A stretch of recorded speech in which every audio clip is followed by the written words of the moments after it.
Happy to have you back. We are joined as always by Greg Engert, beer director for the neighborhood restaurant group, a food and wine sommelier of the year. The group includes Vermilion in Old Town, not far away in the Del Rey neighborhood. You have Evening Star Cafe, and right next door, Planet Wine.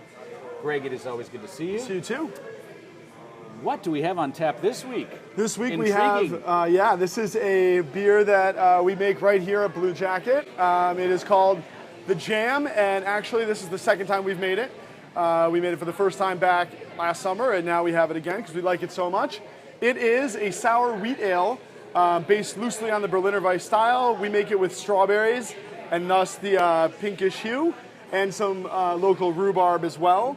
And there you get that kind of strawberry jam quality. It's only 3% alcohol, so you can drink a good amount of it, fully flavored, nice and tart without being too sour, and it's a good summer beer. How much strawberries, or how many strawberries, go into a batch? Okay, so when we brew this beer, it's a 15-barrel batch, so we yield about 25 kegs or so. And for that, we add about 160 pounds of strawberries into that batch, and then 25 pounds of rhubarb into the batch as well. Very unique nose. I mean,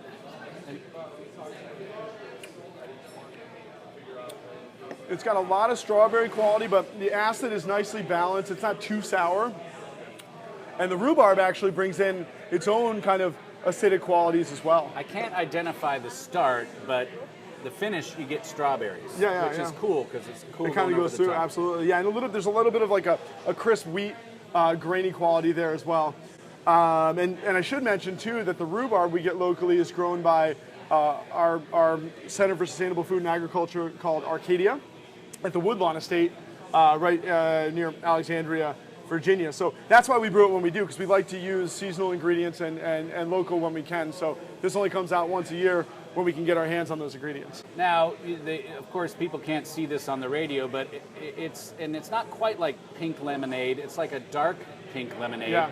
Do you find that the big manly beer drinkers are thrown off by that? You know, they used to. People are coming around. I think when the heat of this summer brings you to your knees, you're kind of like, I'll drink whatever I can. That tastes good. And I think a lot of people drink this beer. But yeah, the old gender bias breakdowns are totally gone. For every male IPA drinker out there, I can give you 2 females, and the same for these kind of fruit-driven sour beers on the other side. So. All right, that shows signs of intelligence. Yes, exactly. Except the intelligence. Wow, there must be a range of things you can pair this with. Totally, and when I think about what we want to pair this with, think about some different things. So, I love this kind of the sweet, mild tartness of this is great to balance some spicy heat.